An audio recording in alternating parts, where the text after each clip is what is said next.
What's going on, man? It's your big brother K-Rino. Friday Night Live. Friday Night Live. And I felt like loking up. I felt like loking up tonight. So I ain't gonna pull them down, but I will just have them sitting up. It's Friday night and we on early.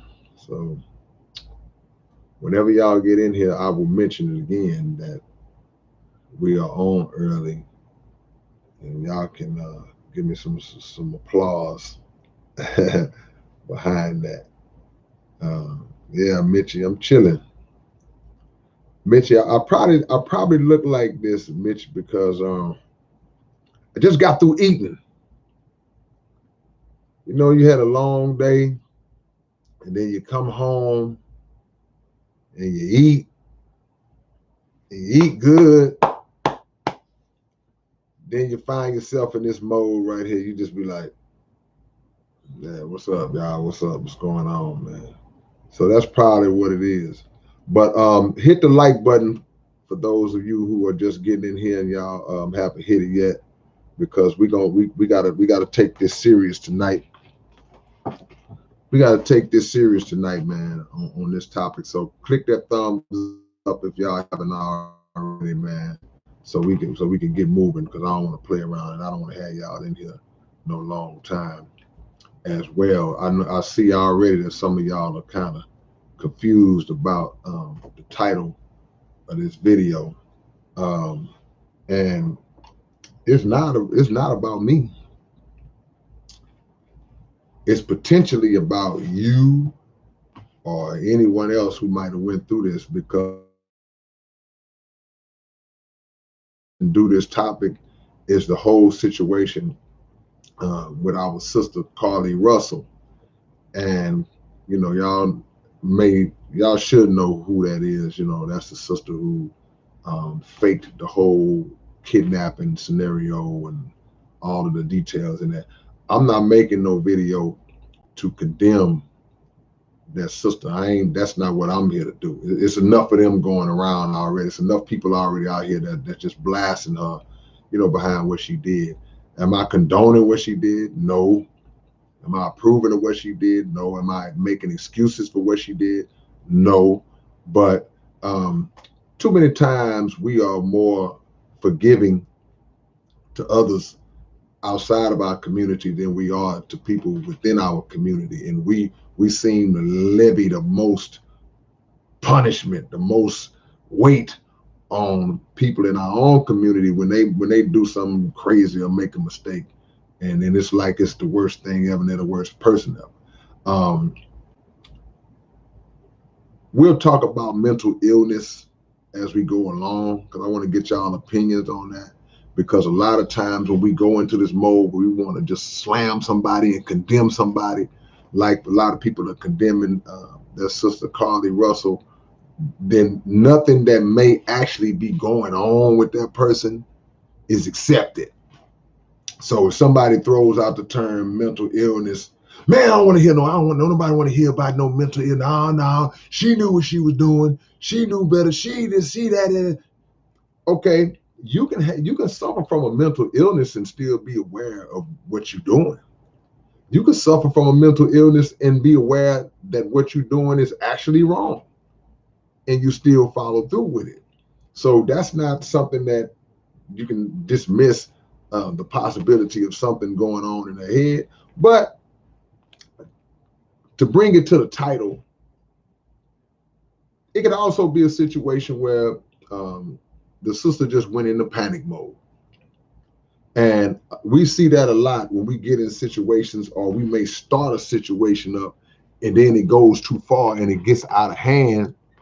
And now, in our attempt to what we believe trying to fix it, we make it worse because we keep compounding it with more lies, with more falsehoods, and then all of a sudden the situation is just out of control because we panicked in a moment where we really didn't have to panic. We really didn't have to just go to that extreme, and here we are. Now, a lot of times that's happening every day. That's went down every day. You know, you may be in a situation like I think about bullying. I think about people who get bullied online and people who get bullied in real life, and young people who, in that moment of ridicule, you know, people at the school are talking about. I saw this one show where the young girl, she trusted this dude and sent naked pictures of herself to the guy, and he spread the pictures. He showed the pictures all over the school. You know, he put on blast. And so that embarrassment that she felt, because in that little moment, everybody was sharing the pictures and laughing and pointing and talking about it and calling her whores and all this different stuff that they, you know, that's a tough moment to be in when you in that kind of grease in that moment. So in a moment of embarrassment, in a moment of panic, she killed herself, right? So she killed herself because in her mind, she felt as though her life was ruined anyway. She felt like it's over. I'm done. I'll never be able to live this down. This is the worst thing that can happen. My life is ruined. Not understanding that, no, your life is not ruined. Your life is not over. It's not the end of the world for you. This is just a tough moment that you're in right now at age 14, 15 years old. And if you allow yourself, or if you work yourself through this storm, a time is going to come where this moment is going to be so far in your rear view mirror of life that it's not going to even matter no more. And anybody who may remember it, anybody who may have shared the picture, because picture this, imagine a young girl being 14 years old, and she makes the mistake of sending some pictures of herself to some other 14-year-old boy. And then that situation occurs. Now, 10 years later, 15 years later, if that young boy who's now a grown man, if he was to still have those pictures in his phone of a girl who was 14 years old, what kind of person would that make him as a grown 25, 30-year-old man now? So the point I'm making is that it would pass. It's going to go. You don't have to, and I know it's easy to say in the moment, hey, man, you know, just hold on, it's going to be all right, man. But you don't have to panic. You don't have to lose control of yourself in a tight situation, even though we all understand that we've all been in those tight situations where you feel like just the gravity of the world is on you. You feel like the microscope is dead set on you, and nothing in the world is an issue except what's going on with you.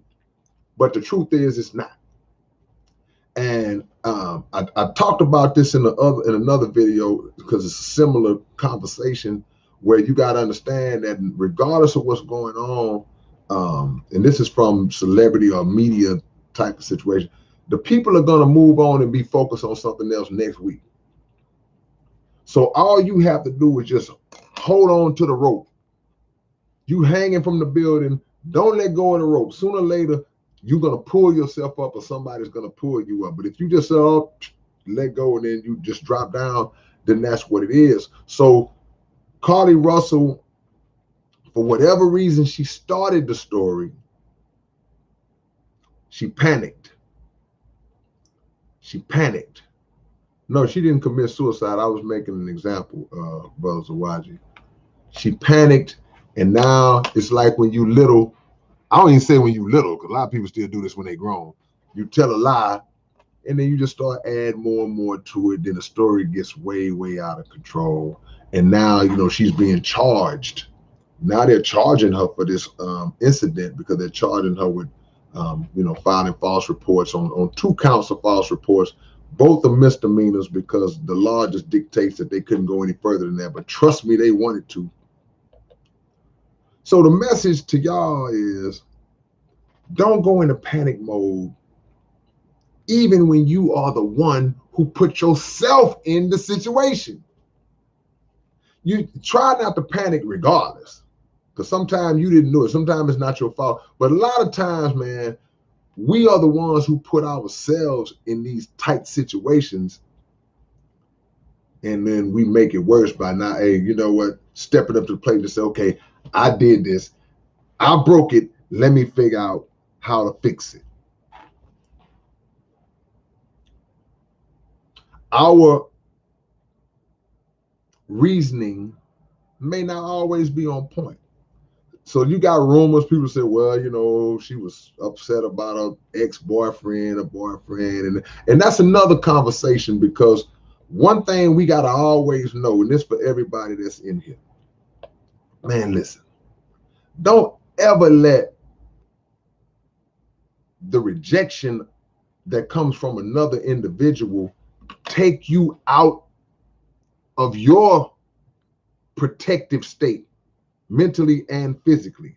Don't let someone else cause you to go out of bounds in your own life, to go to an extreme that's only going to affect you unless you take it to a further extreme.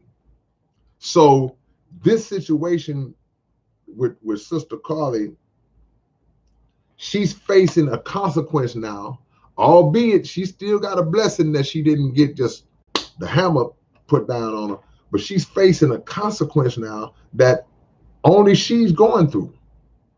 Because if it was centered around the boyfriend or whatever, nothing happened with him. He's good. He's still living his life doing what and he's being supported. He's been supported from what I've seen, you know. The people that care about you, they're affected because they care, but you're the one that got to walk through the fire once you make that move. So we got to stop putting so much emphasis on people who we paint this picture in our mind that for some reason or another, we can't live without them. Or my life ain't gonna be right without this person, so I got to just do something extreme. No. We have to grow and mature into the acceptance of, okay, well, you know what? If this person don't want to deal with me no more, then I got to get over that. I got to go through my, it's like a person being addicted to a drug. When you are heavily addicted to a drug and you go through the process of wanting to rid yourself of that addiction, then, you know, you go through what's called a detox. You go through what's called that you withdrawals, you know, when you're trying to get off that drug. So in the process of detoxing, in the process of that withdrawal period, you know, you messed up. You see him rocking back and forth, and, you know, it's a painful process because your body and mind has developed a dependency. In that particular case, a chemical dependency on a drug that you have deceived yourself into believing, I need this. And your body is now like, hey, yeah, you're right. We need this. So the same can be said for people. We become addicted to certain people, and we become accustomed to that person to the degree that we start to feel like, I got to have this person. I can't live without them. And when that separation comes and it's time for you to detox from that person, you go through withdrawals. So now they ain't calling you no more. You in pain, you hurting, you rocking back and forth, you crying, you can't think, you're going through withdrawals. Just like somebody on dope.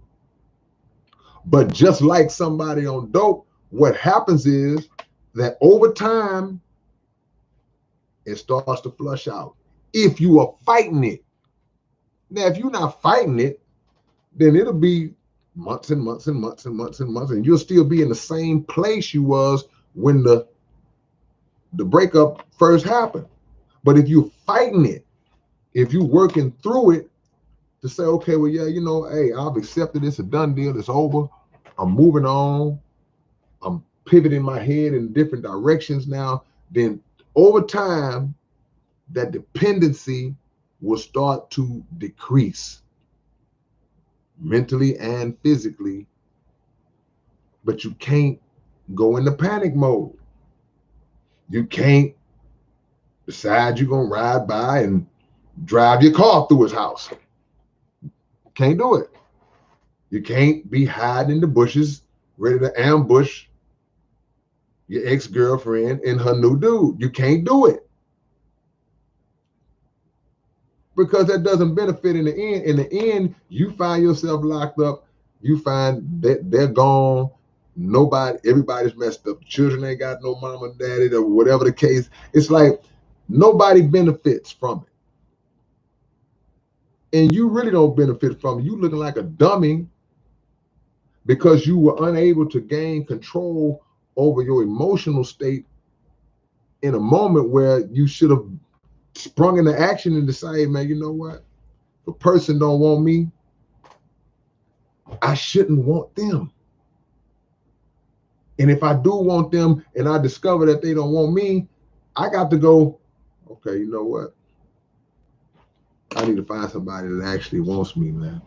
Shout out to Jeff Wade. I appreciate you. Salute to you, man. Thank you for the love and the donation, Jeff. J Dub. And shout out to is that Mark Panagoniak? Did I say that right? I appreciate you as well, Mark. Hope I said your name right.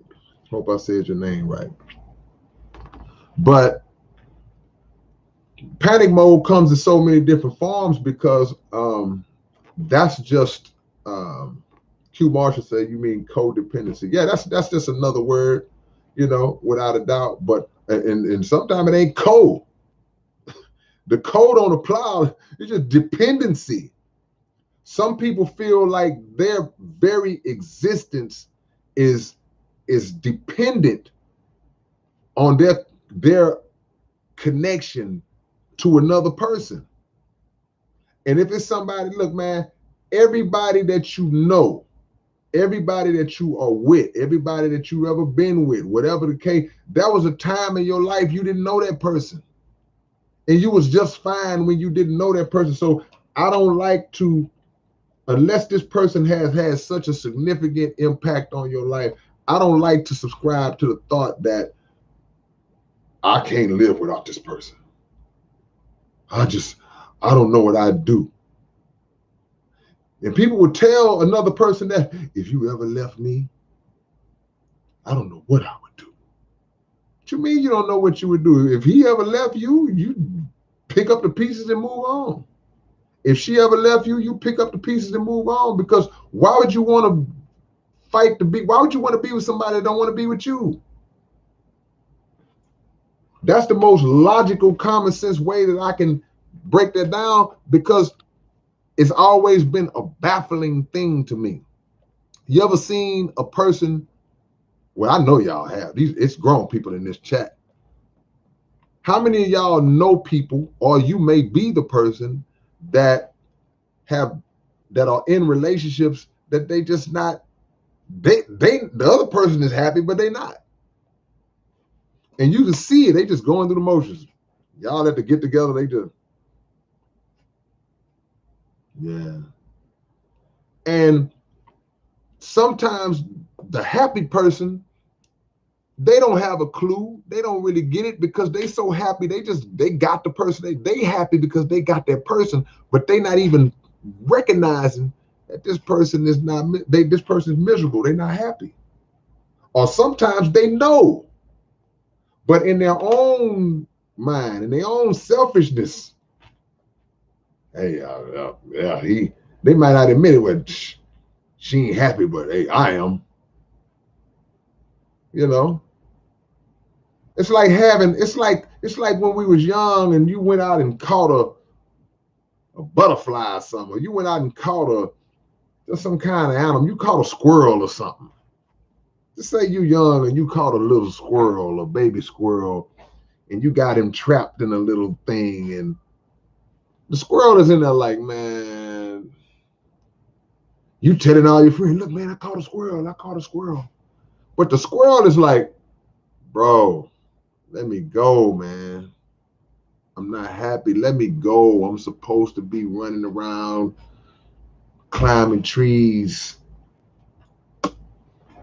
trying to get a nut. But some of us are like that. Some of us don't even care, man. Some of us are just like, as long as I'm happy, I don't care if they're not happy. And we can't be like that. Gotta let folks go. Gotta let them make it. And you have to depend on God to strengthen you and bless you through the storm you're going through right now. And to find an outlet, a positive outlet for your pain, for your frustration, for your suffering, for your rage. Some people have rage, and that's how it always translates into something violent when there's a breakup, because people don't have the ability to process and accept that it's over, that this person don't want to be with them. And then one of the worst thoughts that come to mind is the what really takes people over the edge is when they see somebody move and they have moved on. When you see that person that you can't live without, and they have shown you that they can live without you, they moved on, and that's when that sometimes that's when that thought of rage. So you got to have the right kind of outlet, man. You put too much emphasis on that person, man. Like, hey, there's somebody else out there for you. Somebody out there for you. But you don't have the right to decide that you're just going to dictate and control somebody else and make their life a living hell because they don't want to be with you no more. Nah. Let that slide. But a lot of people have done that. A lot of people have been in that mode where it's like, hey, I don't even like to use the if I can't have you, nobody can. But that's what the thought process is. Some people get in situations where, where money is tight. I've been on relationships for a while, but we're going to transfer into other situations where money gets tight. The walls are closing in terms financially. I don't know how I'm gonna pay this. This is coming up. This bill is coming up. Rent is due. Car note. This all. And sometimes you just get overwhelmed by the bills, and in that moment, you panic. And that panic can cause you to go out and do something for money that you shouldn't be doing. You're gonna go rob somebody. You're gonna go head on and start selling that dope. You're gonna go head on, sister, and you're gonna sell your body.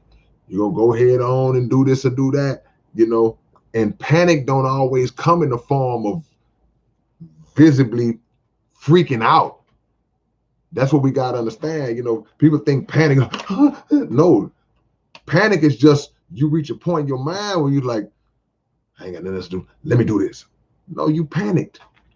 You didn't hold on to the rope, and now you did something out of character that takes away from your character because it was against what you stand for, but you felt like it was no other alternative. That's the only way that you was gonna make it out that situation. And the excuse is, you didn't do what you had to do. You chose to do that because you didn't push your mind to try to figure out a better alternative. And I understand sometimes you feel like it's no other way, but to put yourself at risk, to put your family at risk, to put your children at risk because you went out and did something or made a move that if that move did not work and you got popped, now everybody is really messed up. Now we really messed up. Okay, because what's okay, here comes CPS. Let me get them children up off you. Okay, we finna still kick you out the apartment. Okay, we gonna still do this. We're going to still do that. You're still in the same. Matter of fact, you're in a worse situation now. And don't get me wrong, I get it, bro. I get it, man. I don't want y'all to think that your big brother just on some like, no, man, you don't understand. I do understand. But I also know that it's been a lot of times, man, where I was at the door like, whoa, like when the walls closing in, and then it's like you stay on your note and something always opens up. A blessing always comes. But you got to believe it, and you got to work through it. You got to work through it the right way. Because a lot of people in the pen that panicked. A lot of people went out and robbed somebody. It's a lot of people that's buried in the dirt that panicked because the robbery went wrong. It didn't go in their favor. Look, man, when the inventor of guns, let me tell y'all something about the people who invented guns. I'm gonna let y'all in on a little secret about the people who invented guns. They didn't just make one. Your gun is not the only one that got manufactured. They made a whole lot of guns. And those guns ended up in the hands of a whole lot of different people. And you have a whole lot of upstanding, law-abiding citizens that have it in their mind like, dude, I'm not just going to let you come in and just take nothing from me and my family that I work for. That's the mindset. That's the mindset. So when you come in thinking, yeah, man, we're going to run it now, and we're going to, yeah, man, y'all be ready, man. Homeboy had already heard that it was a rash of home invasions in the neighborhood. And he'd been sitting on his couch for the last 2 weeks at 3 a.m. waiting. So you got to look at not what you stand to gain when you're ready to go on a mission like that. You got to focus on what you stand to lose.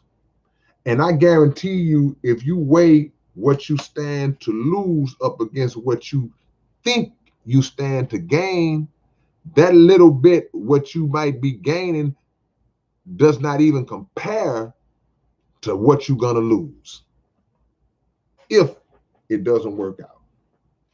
And even if it work out, even if you, hey man, we hit that lick, what's going to happen is it's very rare when somebody robs only one bank.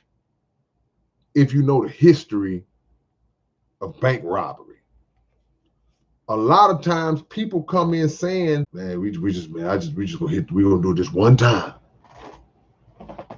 Y'all saw Set It Off. But that's based on real thought processes. Because when you hit that one and you was raw, you didn't really know what you was doing, but it worked.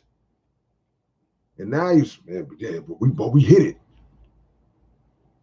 But we ain't give us 7,000 though. We ain't give us 7,000. We kind of got a feel of it now. We kind of know how to do it now. So now you start elevating and graduating because you want to hit that 20, you want to hit that 50, you want to hit that big one. So the more you do it, the more your chances increase. So that's the problem. So even when you think you hit it and you did it that one time, you're going to do it again.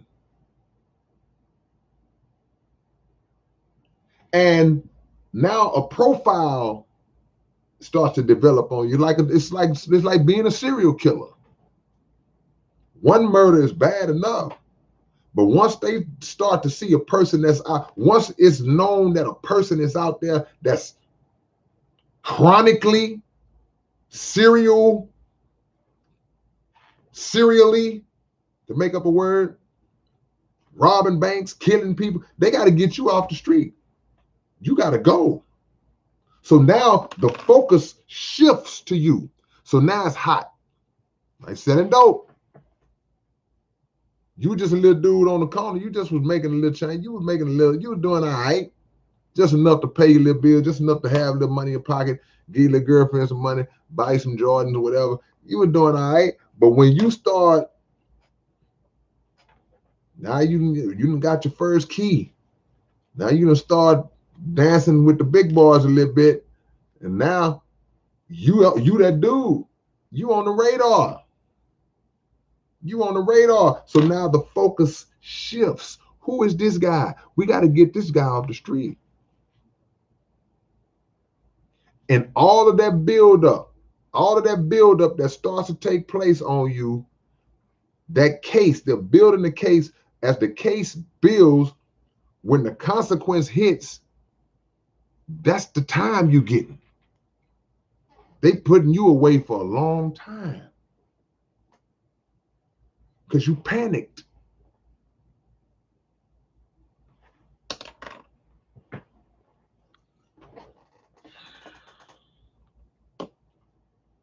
Same thing applies with disagreements. Simple disagreements that you have with friends, family, total strangers, road rage. Simple disagreement, man, that gets taken to a level that it shouldn't have got taken to. And now you've done something that you can't hit the rewind button on and can't take back, and find yourself in those same types of situations. The trouble, the situation happens in seconds, but the consequence is lifetime or years. Seconds of one action lead to years or lifetime of punishment. Don't panic. The panic makes it worse. So what do you do, man? What I'm supposed to do then, man? Man, you're supposed to step back, assess the seriousness or the lack of seriousness of the situation the best you can in the moment, and make it to the house. Because rage and anger courses through the body quick. When somebody whips into a parking space that was really yours, that rage is like, ugh. But the difference is who acts on it and who doesn't. It's only a parking space. Go park somewhere else.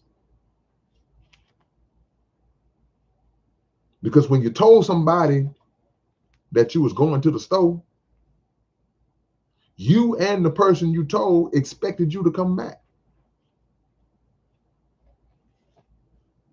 Why didn't he come back? Because he shot this dude in the parking lot over parking space, or somebody shot him over the parking space. That to me is a form of panicking. You went into panic mode. Well, that's just anger. That's just anger management. That's just hey man, call it what you want. Let me see what y'all talking about, man. We got to learn how, when things get tough, you got to learn how to ride out the storm. You got to learn how to ride out the storm. Because sometimes, not all the time, but sometimes it's not as bad as you think it's going to be. And you ever seen where the weatherman says, hey man, it's gonna be a serious storm coming through. Y'all make sure to have some water, like a hurricane or something might be coming through, whatever. Or they'll predict some kind of storm. I remember one year, the year Katrina hit. When Katrina hit Louisiana, and we saw what the aftermath of that was, and saw what it did to New Orleans, and just how that destruction with, and the government did what they did, what didn't do nothing basically. And then they blew the levees up. That's a whole nother story.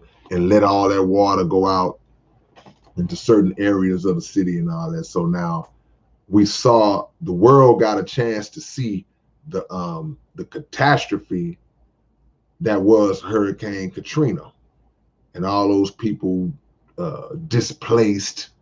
A lot of them came to Houston. A lot of them was homeless. A lot of them never left. There's a lot of people that came down from Katrina back in 05, and they still are Houstonians to this day. A lot of people died, went to jail, started flipping out. It just, that happened. But shortly after Katrina, another storm came, was called Rita. It was Hurricane Rita. And anybody that live in Houston, y'all gonna bear with it. Y'all know where I'm going with this. If you out of state, you might not understand what I'm talking about. But there was another hurricane called Hurricane Rita that was projected to come, but this time it was said, okay, it's about to hit Houston in our area, right? So fresh off of seeing what happened with Katrina and what happened in New Orleans, everybody in Houston started evacuating. We got the hell out. And the roads were so congested. Anybody in Houston who is on here who remember that? But the roads were so congested that literally a city that would normally, it would take you 2 hours to get to was taking 13 hours, 10 hours to get to somewhere, 15 hours to get to Dallas, from Houston, because we was bumper to bumper. I got out too. A lot of people stayed, and guess what happened? The storm didn't even hit. So we panicked. But that's just an analogy, because look, now a lot of times when the storm is coming, it's coming. So I don't want y'all to watch the news and then they say, hey, this thing is coming, because more times than not, they're right. So don't get that twisted. But in that particular case, so many people panicked because of what they had saw happen in New Orleans, and we burnt out, and it was all for nothing. So that analogy is just to speak on that it's a life principle. A lot of times when we going through something, or it's seeming like it's going to be this big thing that hits us, sometimes it's good to just stand in there and just, let me wait this out. Let me face this and see how I can maneuver through this. And it may not be as bad as I think, or the way I approach it can make it not be as bad as I think. I can control it to where it may not be as bad as I think, even if I'm the one who brought it on myself. So don't panic, man. Because one thing about panicking also, it disrupts clear thinking. You can't think through a situation properly when you freaking out. You ever seen somebody freaking out, and especially over something that ain't that serious, and you stand on the side like, dude, relax, calm down. It's not that bad. And they just, oh man, I gotta. You know what they used to do in the movies, huh? Calm down. Your thought process becomes scrambled. You lose it. You have to practice on calmly maneuvering through tough situations.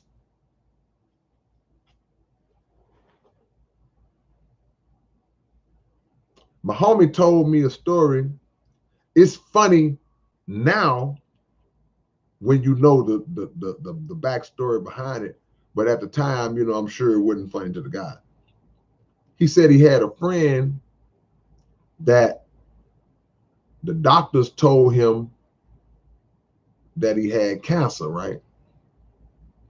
And when they told him he had cancer, he was like, oh, he thought he was going to die. So he just went buck wild. He just started going crazy, man. He got like 3-4 women pregnant. He just said, forget it. I'm going to live life to what he believed to be the fullest in the short time that he, you know, felt that he had, only to find out that he had been misdiagnosed. So now the dude, he's still alive today, paying a bunch of child support.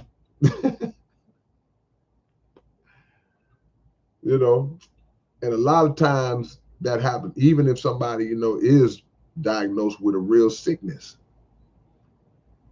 The approach that you take upon the diagnosis has a lot to do with the result and how you get through it. Some people just lose it and just freak out, and then they gone shortly afterwards. When in reality,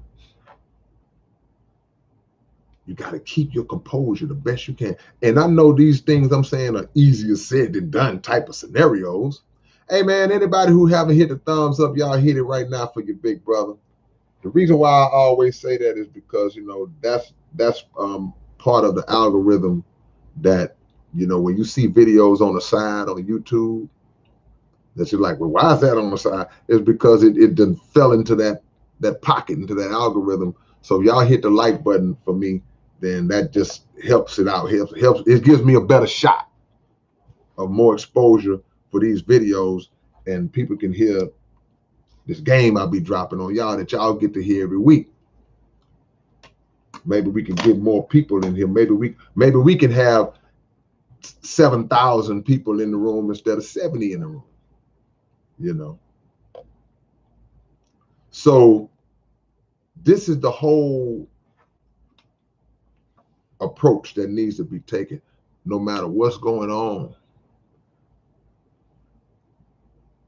It favors you to do the best you can to keep your cool. Keep your cool. In all facets of life, it favors you. It's to your benefit to do the best you can to keep your cool.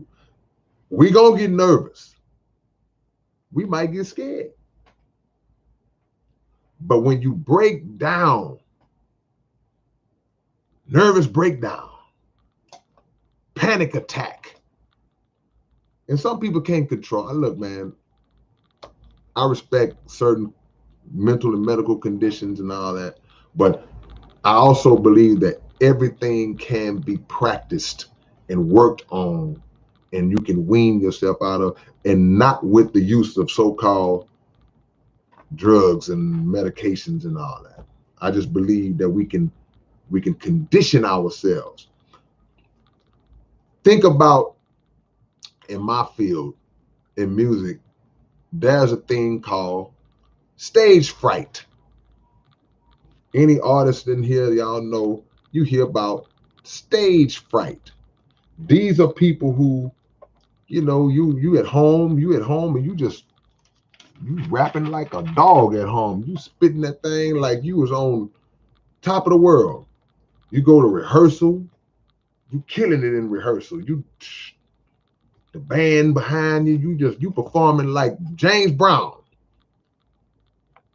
But soon as you see an audience, soon as you see a crowd of people out there doing this, looking at you, waiting on you to hit that stage, something plays in your mind, something triggers in your mind that causes you to panic, and now you freeze up in the moment, in the same material that you've been over 1,000 times, the same routine that you went over 1,000 times, that you know like the back of your hand, all of it just bloop and escapes your mind because you have allowed a panic to come over you, or something to come over you that really is an illusion.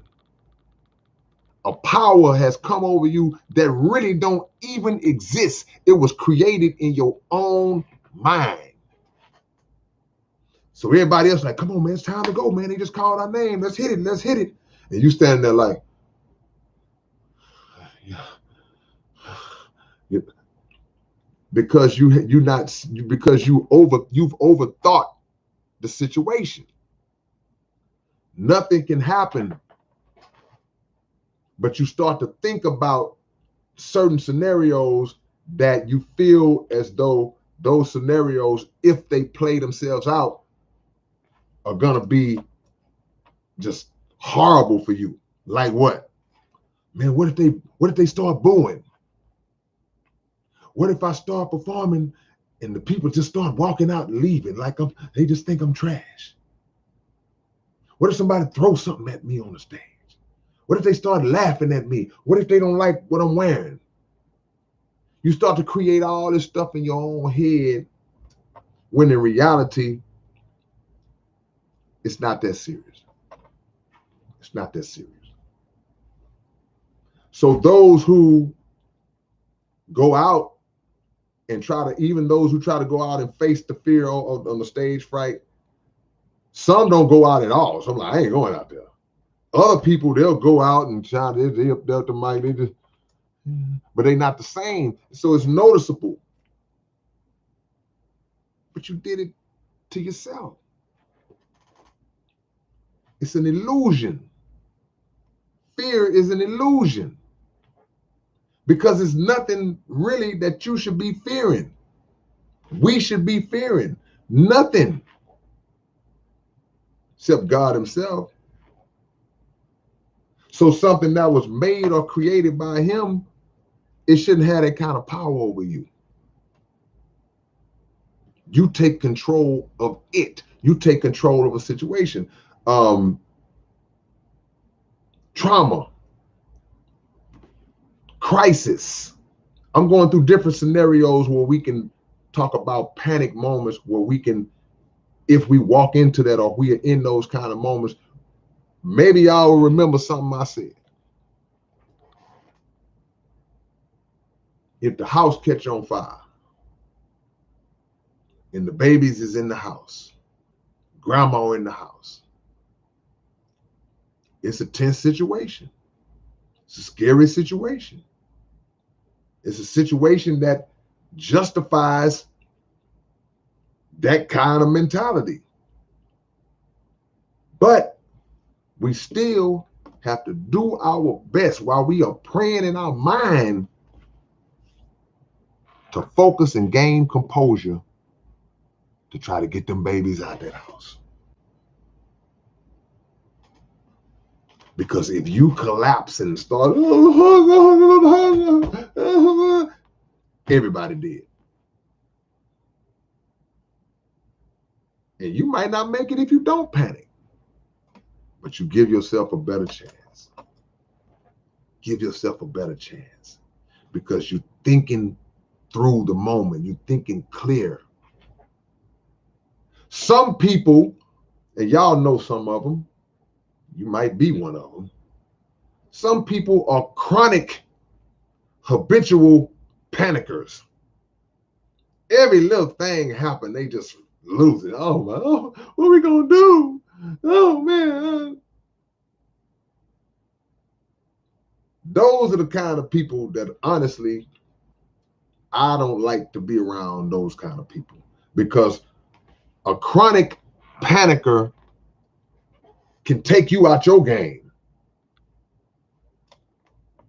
You ever played basketball, like 3-on-3, 5-on-5, whatever, you just playing basketball, and you got that one dude on the team that gets nervous and scared if we start, just say you start losing early. We go to 12. I don't know what y'all go to in y'all cities and states, but where we hoop at, typically we go to 12. So it's times where you might get out to a slow start and we down 8-1. We down 9-2, 10-4. And it's always that one guy that he's panicking. When in reality, the same way they jumped out on us, let's get the ball back, be smart, and work our way back into the game, slowly work our way back into the game. And now it's 9-3. Now it's 9-5. Now it's 9-6. Now it's 9-8. We back in it now. But if you panic and, oh my God, you're going to lose. So I can't have a panicky teammate. And in life, it's the same way. It's hard to perform and win with a panicky teammate. I can't come on stage. If I'm in a group, if me and LW are in a rap group together, and every time it's time to get on stage, L just start freaking out and panicking and, oh, I'm not going out there tonight. No, too many people out there. Now I'm on stage trying to compensate and worrying about what you're doing. No. Relax. You have to reverse your mind, right? See, because panic is a product of us thinking more so about the worst thing that can happen in a situation compared to thinking about the best that can come out of the situation. That's all that panic is that we get locked into thinking about the possible worst thing that can happen. So instead of saying, well, the worst thing that can happen is you can get booed off stage or people laugh at you, I'm thinking, well, the best thing that can happen, I can go out here and kill it. And everybody stand up clapping, saying encore or something. Give me 5 more likes, man. I know we got 5 more thumbs up in here.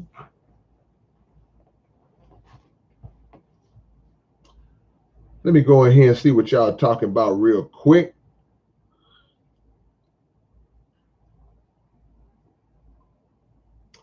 We can't let situations cause us to make our lives worse, man. I'm going backwards, man. Christo says stress is the worst for the body. See, stress comes from the outside a lot of times, but stress comes, I'm telling you, man, we create scenarios. We get in our own heads, man. I contend more than life does. I think we get in our own heads a lot.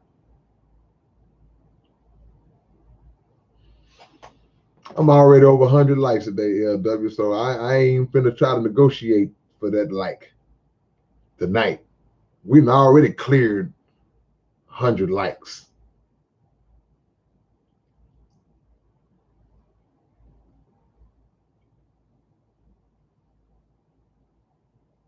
I'm going through y'all comments to try to find a jewel. Let me see who's gonna drop the first big jewel of the night. I'm going backwards, y'all.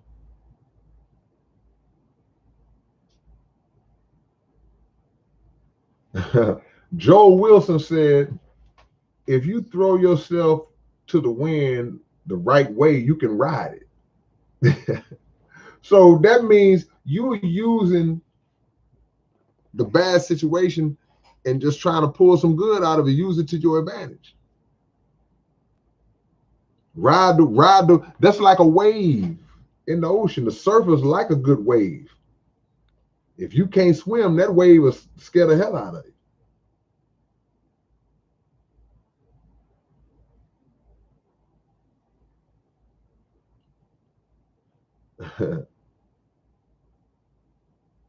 Zawaji Muhammad says a lack of self-control is a form of panicking. I agree. See, I'm of the belief panic ain't always just somebody just, nah. You can panic under control. You can have a planned strategic, you can make a planned strategic panic move, in my opinion. Some may say, well, that ain't nothing but a bad decision. Call it what you want. Because the option that you chose was an option that you knew it was dangerous, could put you in a situation.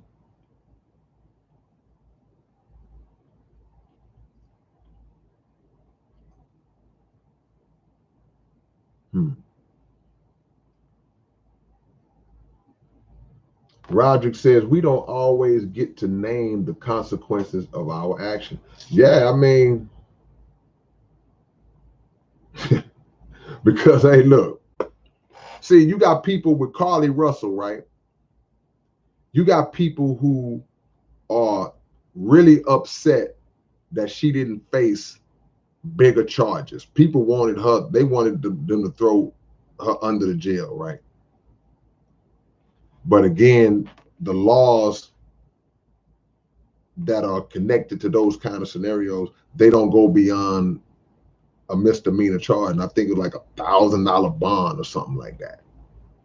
You know, so she's not going to do any time. Like she might get a fine, she might get 30 days, I don't know. But she's not what a lot of people are calling for, which is another story in and of itself.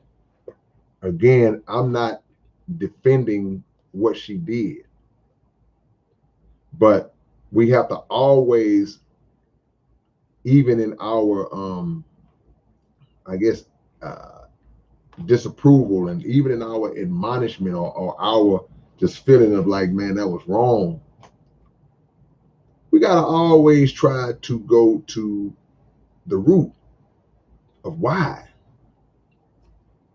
See, why a person does something can be just as important as what they actually did, because it answers a lot of questions.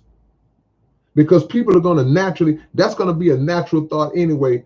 If somebody sees anything happen, the first question we go, why would he do that? What would make him do that? What would make her do that? Why would she drown all those children like that? What's going on to make them feel? See, those are the questions that we naturally ask. That's just how it is.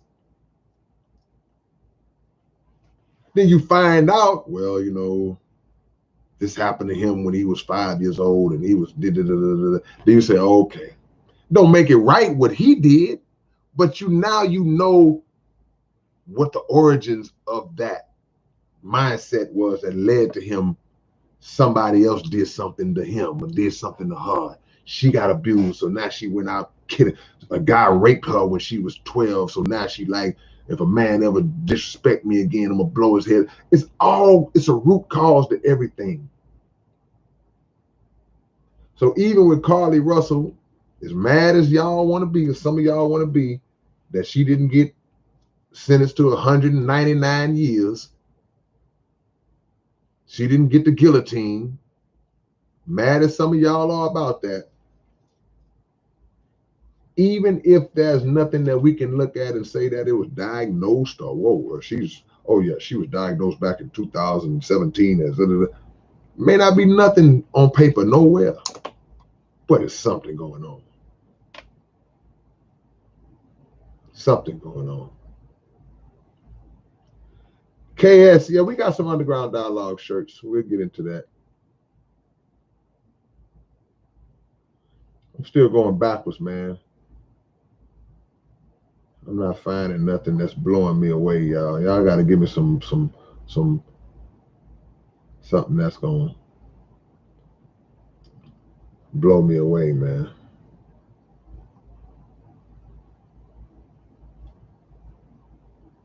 ZK594 says, life is a series of natural and spontaneous changes.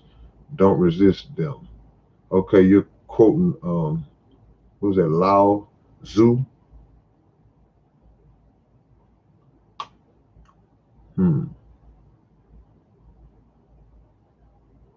Dylan Riley said, the Most High made you perfect, like every perfectly made with a purpose.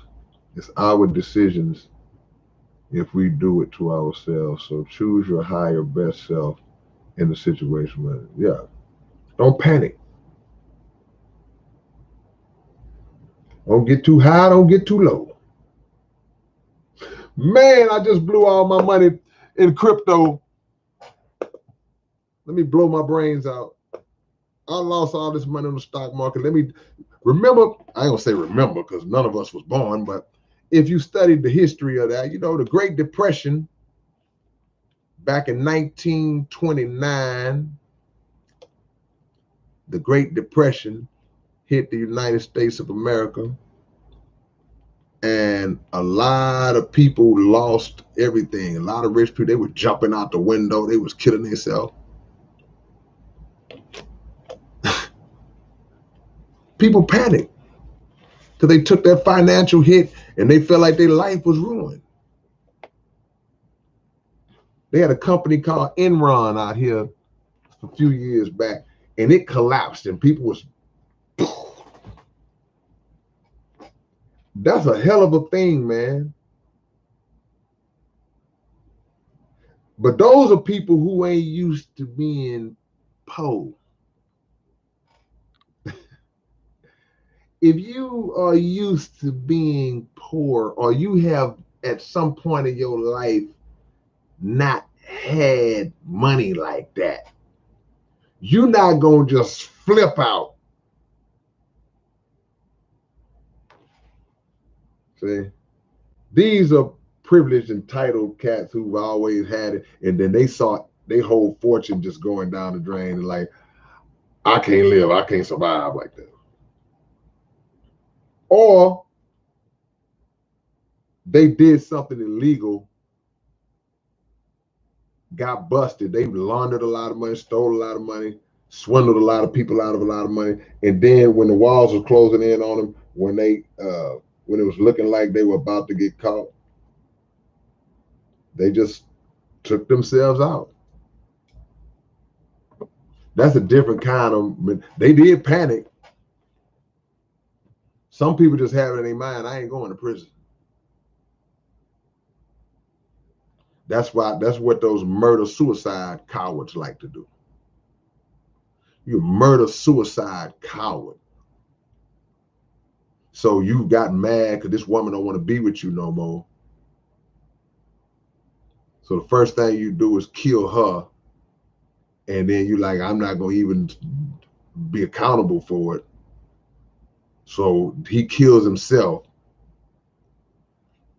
because rather than just killing yourself first, since you that miserable, your mindset is, yeah, I'm going to kill her and kill me.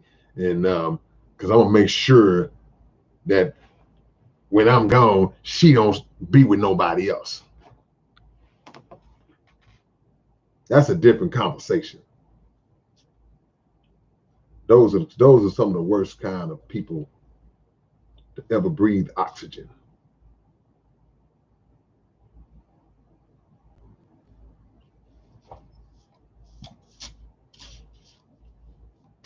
Don't panic, man.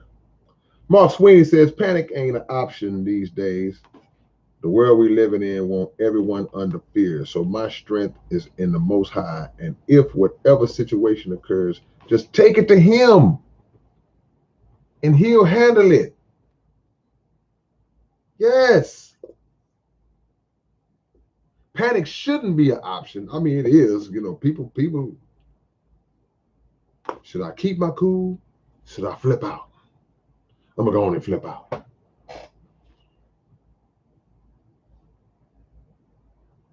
But you got to take your problems to the Most High, like Mark said, man. I know some of y'all are atheists in here. Some of y'all don't believe in God. That's your choice, but I can only speak for what I can bear witness to, what God has done for me. Let me tell you what God has done in my life. Once upon a time,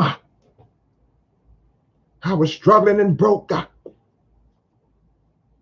didn't know how I was going to make it through. I'll just tell you some real talk, man. Tell you some real talk, man. Come on, Katie Walker. Panicking is an act of non-faith, fear-based. Very difficult not to panic these days, so I take it as a challenge.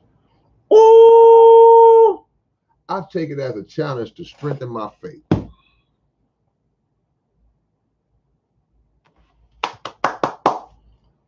That's it right there. Panicking is an act of non-faith. And it's fear-based. I mean, if you freak out like that, then so nothing you say, nothing that you said to me prior, because here's the thing that speaks to Katie's point. We've seen a whole lot of people who talk that talk. Oh man, man, God got me, man. God is my strength, man. I lean on God, man. I don't feel no man. I don't feel nothing but God, man. I don't borrow nothing. I ain't scared of nothing out here in these streets, man. I'm self-made. I'm all these little slogans and terms. I'm a boss. All this stuff you hear until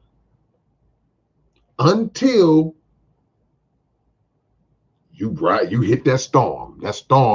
That storm cloud just floats over your head. It starts dumping that rain on you and that lightning. All that you said go out the way. I seen it. I see people put posts online all the time. They put scriptures, they quoting scriptures and all this different stuff. And then 2 weeks later, a month later, the next post is talking about how messed up life is and I don't want to be here no more and I hate it here and why is this happening to me?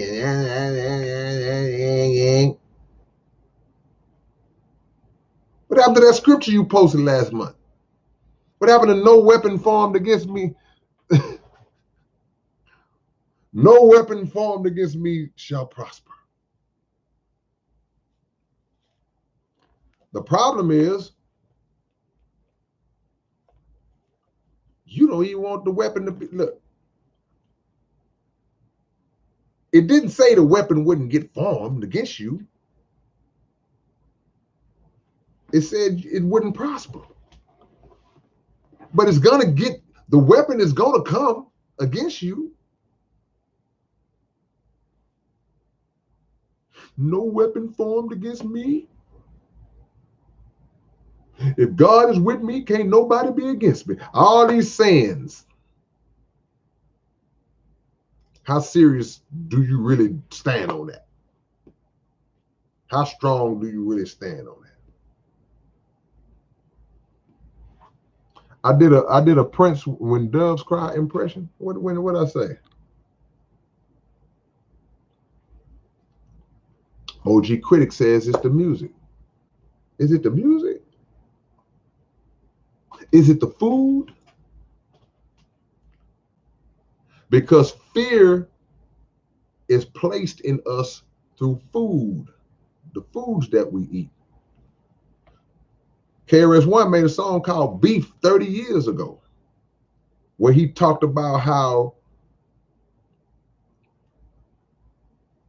basically talking about the inhumane way that cows are slaughtered, right? For example. And this is all so in the teachings of the Honorable Elijah Muhammad. Animals are slaughtered in an inhumane manner. And as a result of that, when you are looking into the eyes of your killer, the fear cells in you immediately just ramp up. So when the cow is dead, when the animal is dead, his last impressions of life were that of fear and panic. Those same fear cells that were in that animal do not leave that animal once that animal is processed and put in the form of a food source for you and me. So we find ourselves eating the fear cells of a former living creature. And we know you are what you eat. So many ways that this goes into us.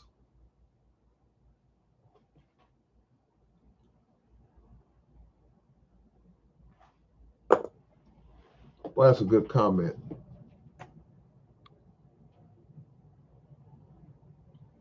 Yep. Lack of faith. You can panic or manage it, or either way, you got to make a move. To me, to panic is like to just traumatize yourself. This is Larry Love talking. I learned to calm that. I know it's just my heightened sense of trying to show. Yeah, that's a good point, man. Like that's why I was saying earlier, we got to practice.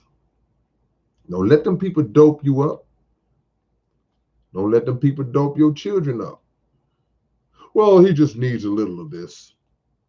That'll take one of these. This will calm you down. Because some people do have like just a condition, you know, they have panic attacks and stuff like that. I've had moments where I just, you know, you get in your own head, you start sweating, and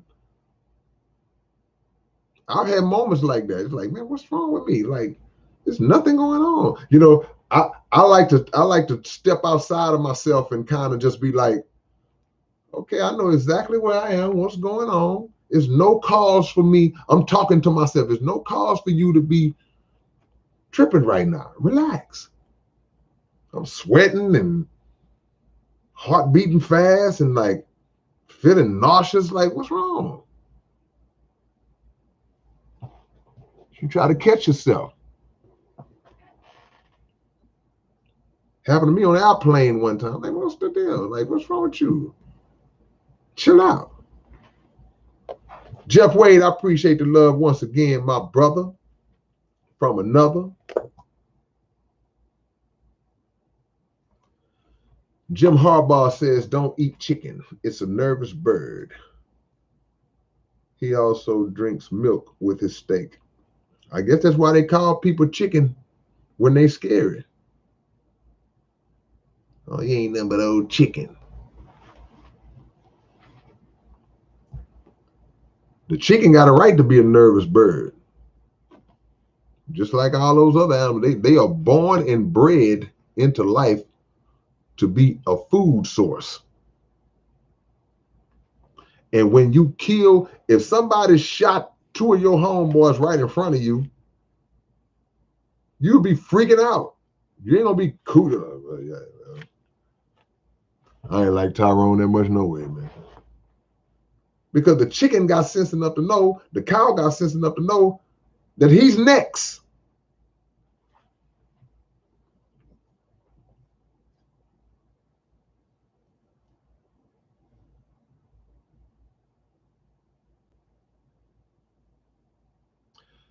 Larry Love said, this is a godless land now, K-Rino. You can't blame people for their lack of faith when they haven't had any examples in a long time.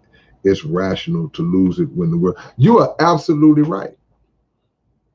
No, we're not blaming people for lack of faith. My previous comment was speaking about people who claim that they got all this faith and all this control, and we can't blame people who are dealing with something and they don't really have a grasp and an understanding of why or what it is. No, you can't do that. You can never condemn a person who has not been taught. That ain't how God works. That ain't how God judged. That ain't how we should work and look at each other. It's like, if a person haven't been taught, how you gonna punish somebody that don't know? That's like the people who whoop their children when they hear their children cussing.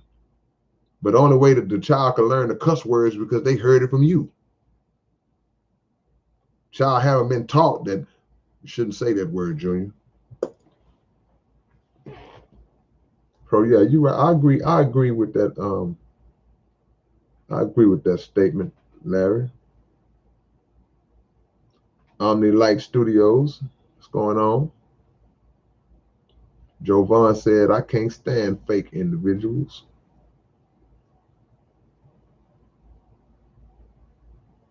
JRL says, we share 80% DNA with cows and even more with pigs. Boy, whoo! Come on, man.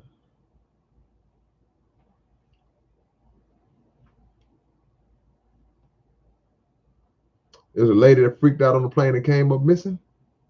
Man. Yeah, you got to be. And that's another thing, too. See, learning to not panic is also a protective measure for yourself. Because sometimes you got to hold your composure in situations just to not draw any kind of negative attention to yourself. See? You got to kind of observe and be like, okay, you know what? They snatching people up. Let me hold my composure. See, I'm gonna be non-assuming in the right moments. You got to know when to move in, but a lot of times you got to know when to hold up. That's like when you roll with certain people that talk a lot, and you be like, hey man, shh, you chill out. Cause I know how you are. Hold on. We don't need them problems, right? Don't draw them people over to us. Let them stay where they at. See?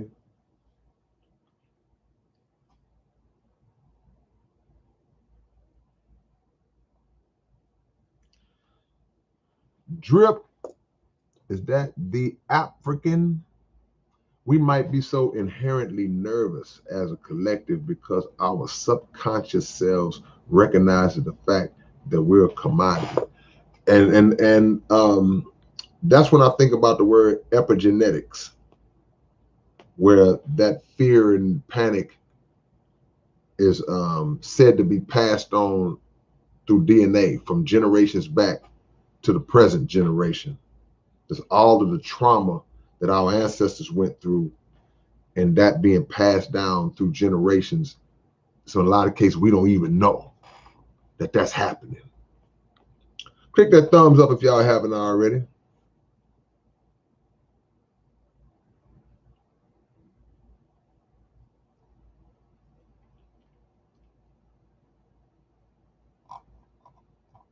Everything is not for human consumption in terms of what we call food. We live in a world where we will eat anything. We eat snails. We eat turtles. We definitely eat pigs. We eat cockroaches and call them delicacies. We eat octopus and squid. We eat crawfish. Uh-oh. Crawfish. Crawfish. Yeah, I said it.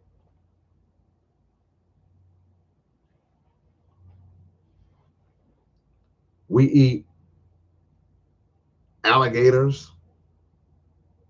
We eat possums. We eat raccoons, squirrels, armadillo,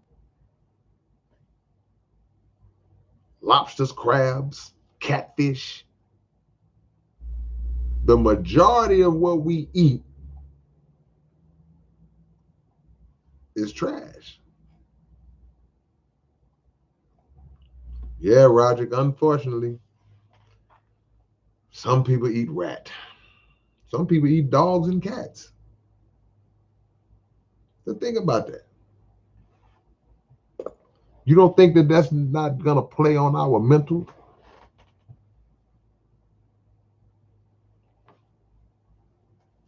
See? And I mean, you know, certain situations, man, you know, as a Muslim, we're taught to not even eat swine when you're about to starve to death. You're just supposed to go on and die. Now, outside of that, you know, okay, yeah, man, you know, if you're in a survival situation and you might have to go on and eat the crab meat that day. But this ain't no survival situation. These are choices.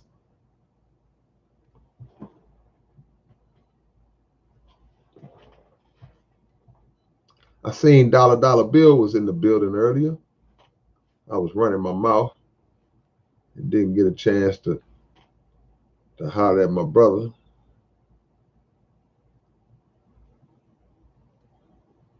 What's a toxoplasma gondii? What is that? I wish I had a bean pie tonight. Hey, drop y'all locations, man. I ain't gonna hold y'all long tonight. Drop your locations. Yeah, go to some lamb. Get you some good lamb. Get you some good whiting fish or some good salmon if you can. Some good vegetables if you can. Some good fruits if you can. Barry Allen out there in New Orleans. Ishmael out there in okay, he didn't put his location. Crowman 84 in Mexico City. Roger says some people eat people.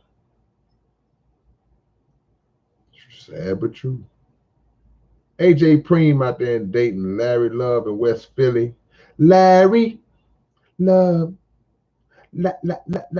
Larry. Marcus out there in Seattle. Say eat the fish and spit out the bones. I hate eating fish where I got to deal with bones. Timbo. No wombats. Katie Walker in Seattle. Dex Davison, Detroit, Michigan in the house. Charles Schuler in Richmond, Virginia. Bankhead 1 in OKC. KO, you from Louisiana, man. Hey, I'm not trying to start no problems, man. Some of that stuff is not for human consumption. An alligator, no, man. We out there eating reptiles and no. Chris Shipes is in Morristown, Tennessee. Mark Sweeney in the ATX by way of H-Town. Deeper Elevation in Denver. Dead and Smiling in Anchorage, Alaska. You ain't getting the notifications? Man, I'm used to that at this point, man. People always, I'm shadow banned. I think I'm shadow banned. That's my story and I'm sticking to it. Because a lot of people say they don't get their notifications, you know. I be talking about the wrong stuff, man, you know. My channel is never going to be like one of those big. I think they know who I rock with. Mick Takala. Is that Philadelphia? Philly in the building. Alexandria, Louisiana. That's Drip. OG Critic is San Marcos. Daniel said, I wouldn't eat a dog. I'd share my food with him. Jeff Wade and ATX. Y'all how many of y'all have heard the song I made called Food Poison? D Lovely is in Dayton, Ohio. What's up, D? Hope you subscribe to the channel and keep your notifications on. And I hope y'all subscribe to my podcast channel. And I hate when I do that. I hate when I thought I was typing the whole time, but I wasn't. Underground Dialogue Podcast. Y'all go over there and subscribe as well. Don't subscribe and leave. Actually watch the content. L. Malik Shabazz says Navy bean soup is medicine to me. It's medicine to the world if they knew. Bean soup. What a beautiful thing. The Navy bean is a beautiful thing. The Navy bean is a beautiful thing. Ooh, man. Can't be eating no, I can't be eating no grilled human meat. Grilled human feet. Barbecued calf muscle. Gonna get them calf muscle, them boys making calf muscle burgers tonight, man. For the fight tomorrow, they're gonna have them calf muscle burgers. That shoulder blade calf. We got some shoulder blade casserole, man. Shoulder meat. Ground shoulder meat.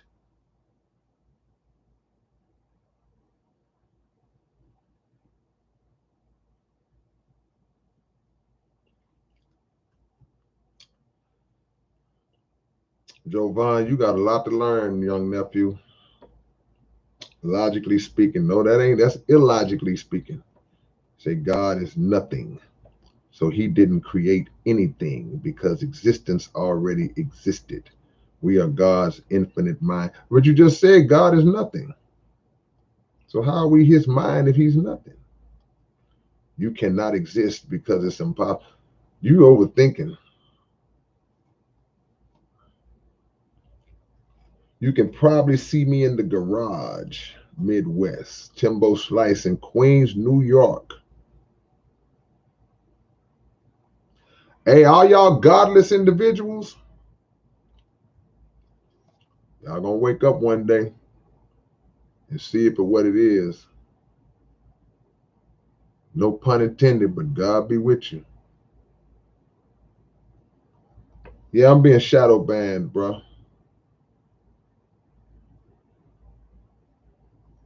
Don Perignon in Linwood, Washington. Anamonarchy in Ontario. Barry Allen. Yeah, go ahead, man. Get all my stuff. Everybody in here, y'all go buy my whole catalog tonight.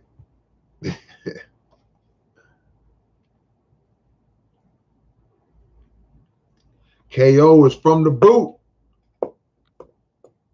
but he's in the TX. We all got to start eating healthier food. That's myself included, bro. Don't ever think I'll be up here telling y'all all this as if I'm just a perfect example. Like I'm around here eating once every 3 days and eating only the fine. Nah, I'll never tell y'all that lie. I'm working on me just like y'all.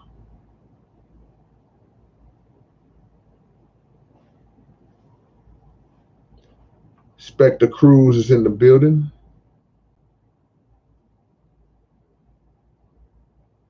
Frog legs, no. Tastes just like chicken. Problem with that is we shouldn't be eating some of this chicken out here.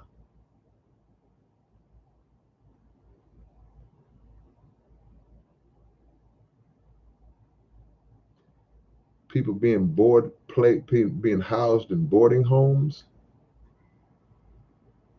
Really? I didn't know nothing about that, Rare.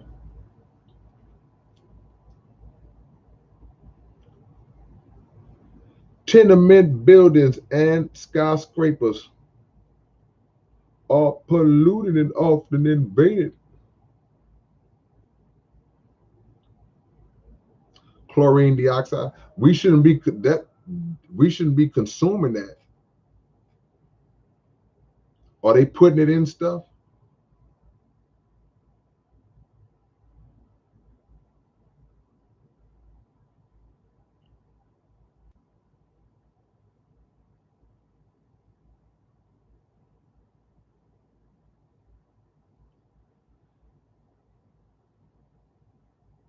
Crawford, you say you win 2,500 if Crawford wins. The fight is tomorrow. You mean the payout would be 2,500 on the fourth LW? Because I think that Spence is the favorite, but I don't know. Appreciate you, Robert Hicks. Saying it's the universal antidote. You got to be careful with that type of stuff, man. They pass on these miracle foods and miracle drugs and miracle chemicals and solutions and all that. Nah, man, you got to be careful with that stuff. Sometimes it ain't what you consume more so than it is what you don't.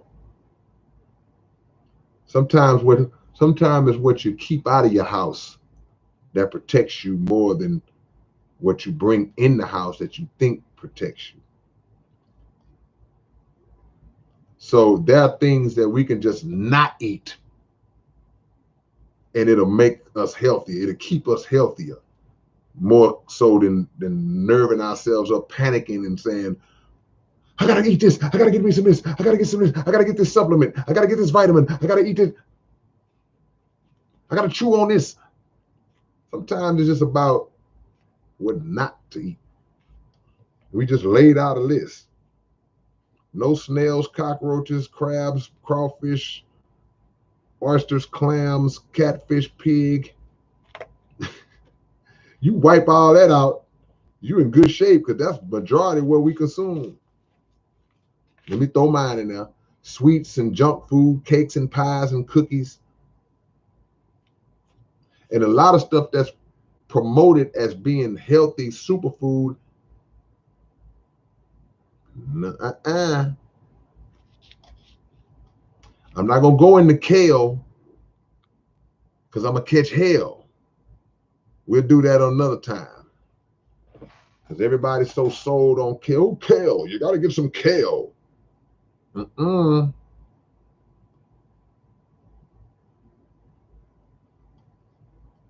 right, man.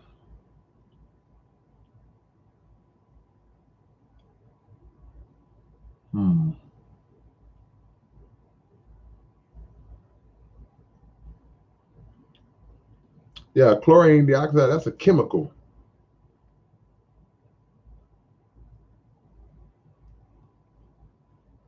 Man, I need that fire stick, man. I gotta find somewhere to watch the fight tomorrow, man. I gotta find somewhere to watch the fight tomorrow, man. I gotta watch the fight, bro. I ain't really big on going to sports bars and all that because it's like, it's too loud and then, some of them are cool, but you gotta have the sound up.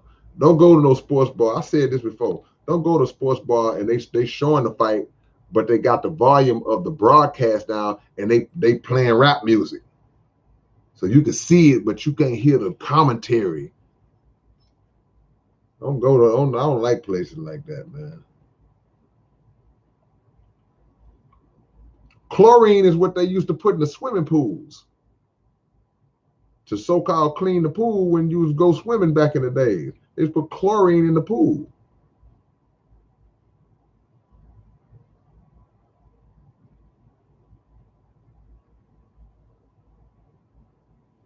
Pompano, yeah, no scavengers, no predators, and only clean fish.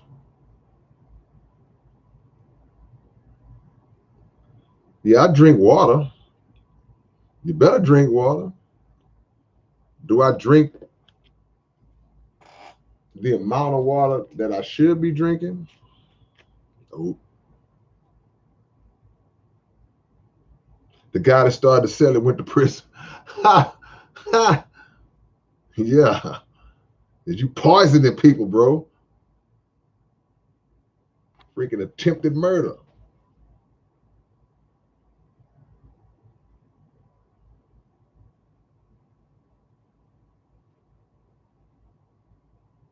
Wow. Just learned recently that corn is the first GMO food on the planet. Really?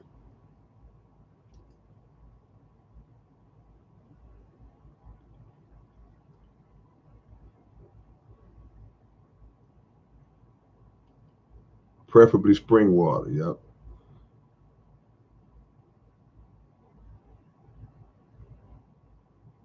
Said a girl. I don't want to see nobody twerking in between the rounds, man. I just want to watch the fight. I just want to watch the fight, man. Man. Daniel said, help a brother out, Kay. I don't know who was trying to destroy me. What do you mean you don't know who was trying to destroy you? In what way?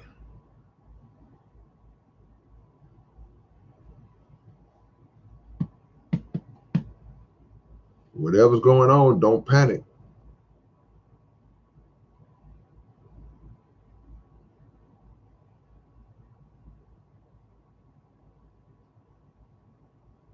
Is that Chemical C?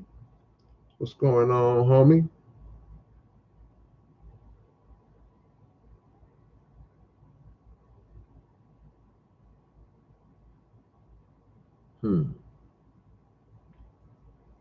Y'all around here eating seedless watermelons?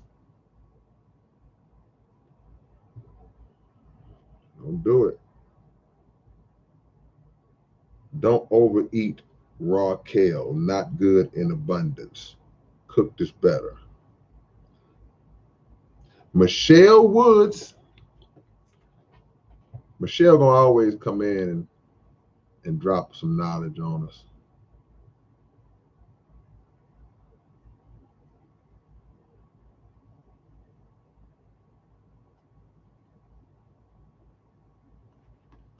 Man, there's a lot of people eating seedless watermelon out here, bro.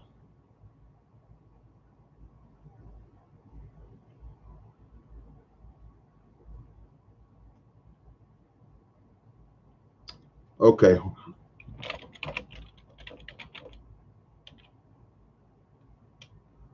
Go listen to the song I got called Food Poison, man. Hey, I'll catch y'all later, man. I didn't want to go too deep into this, but just focus on what the topic was tonight, and I'll catch y'all later on. Peace and love.